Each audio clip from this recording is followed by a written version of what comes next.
За.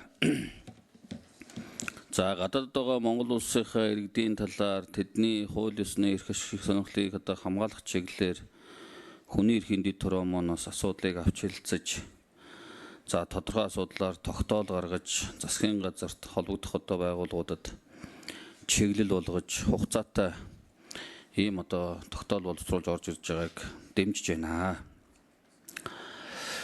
Гэхдээ манай тогтоолын одоо гарчиг бол гадаад улс дахь Монгол улсын иргэний гэж яваа. Гэтэл ингээд тогтоолоо үзэхээр ерөөсөө ингээд 1 2 3 4 гэ бүгд дандаа бүгд найрамдах Солонгос улс дахь одоо Монгол улсын иргэдийн эрх ашигын чиглэлээр ингээд ерөөсөө явцсан байна. Тэгэхээр би юу хэлэх гээд байна вэ гэхээр гарчгаа ерөөсөө шууд одоо бүгд найрамдах Солонгос улсад гэх юм уу гэд ингээд иргэний эрх хууль ёсны ашиг сонирхлыг хамгаалалаар авч явж зарим аргамжийн тухай гэсэн тогтоол болгох юм уу?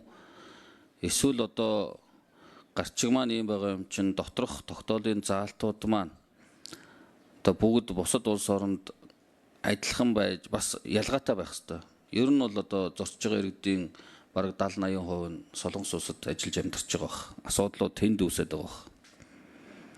Тэгэхээр одоо энэ гарчиг болоод тогтоолын за тэгээд доторх одоо агуулга хоёр маань бас зөрчилдөд байна уу гэсэн энийг одоо юу гэж үзсэн бэ гэдгийг нэгт асууя.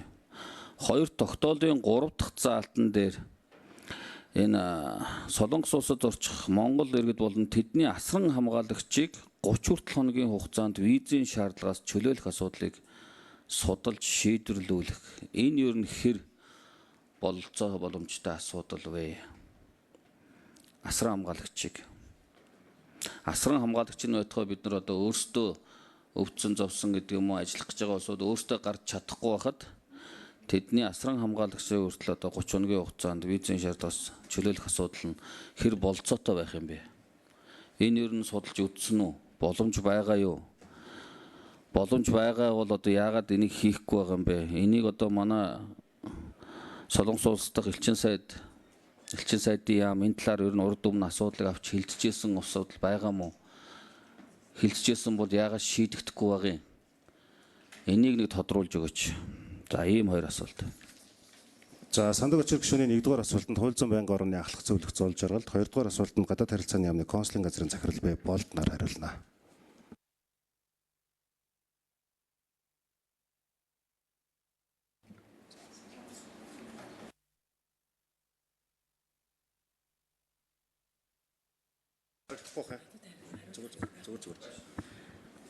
За өглөөний мэнд ирэх шүү дээ. Өглөөний мэнд гэрээ. За сандаг очир гишүүний асуултанд хариулъя. Тогтоолын төслийн нэр маань яагаад гадаад улс дахь Монгол улсын иргэний эрх хууль ёсны ашиг сонирхлыг хамгаалах талаар авч хэрэгжүүлэх зарим арга хэмжээний тухай гэж гарч байгаа вэ гэхээр энэ дээр тогтоолын төслийн 2 болон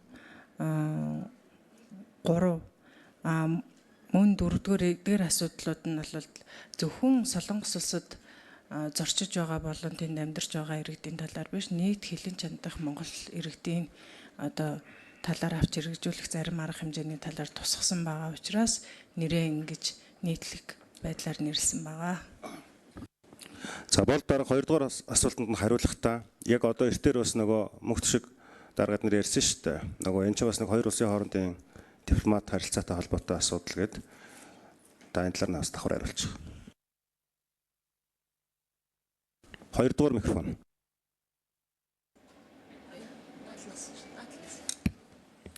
За сайн мэцгөө та бүхэнд энэ өдөр өглөөний мэндийг хүргэе. Би консулын газрын захирал Болд байна.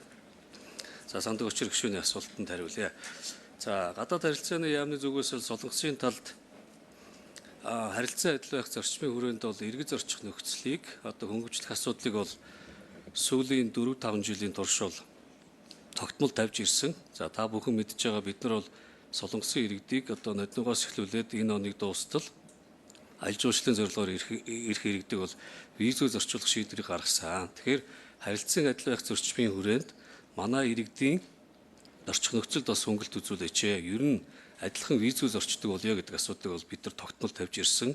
Ерөнхий сайд, гадаа сайдын айлчлалын үеэр ч гэсэн энэ асуудал гэдэг бол одоо бүхэл төвшөнд тавьж ирсэн. Харамсалтай нь Солонгосын тал бол яг одоо энэ асуудлаар бол одоо хүртэл тодорхой шийдвэр гаргаагүй байгаа. Ер нь бол одоо уулзаад албаны уулзалт хийгээ явж байхад танай иргэдийг одоо зорчих нөхцөлийг хөнгөвчлөх чиглэлээр тодорхой шийдвэр гаргахад гол одоо хөндрөл үзүүлж байгаа зүйл нь танай хууль ёсоор байгаа иргэдийн тоо байгаамаа.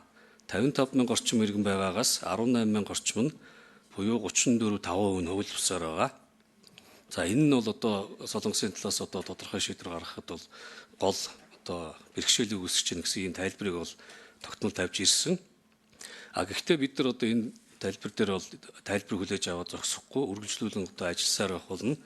За эхний ээлжинд одоо бүх төрлийн зорилгоор зорчиж байгаа иргэдийг одоо визээр зорчуулах шийдвэр гаргадгүй маа гэхэд за ядаж эхний ээлжинд одоо эмчилгээний зорилгоор зорчиж байгаа иргэдийг визээр зорчуулах шийдвэр гаргадаг ч юм уу тодорхой нөхцөлийг бас тавиад энэ Солонгосын талтай үргэлжлүүлж ажиллаж байгаа.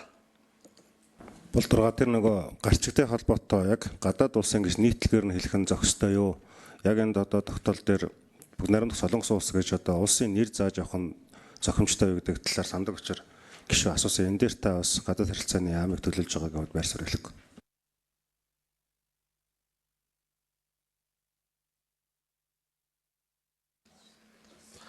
За гадаад яамны байр суурь бол одоо бидний зүгээс бол хамгийн хүндрэлтэй улс нь бол эргэж зорчих нөхцөлтэй холбоотой хамгийн хүндрэл үүсэж байгаа улс бол бүгд нэр Солонгос улс байгаа. За бусад улстай бол эргэж зорчих нөхцөл бол ер нь харьцангуй гайгүй виз олголт ч гэсэн ер нь бол асуудал багтаа байгаа. Тэгэхээр энэ тогтоолын нөхцөл дээр бол бүх улсыг биш бүгд нэр Солонгос улс гэж одоо тодорхой зааж өгсөн дээр болов уу гэж бодож байна. За Батүлзийн Батэрдэн гишүүн.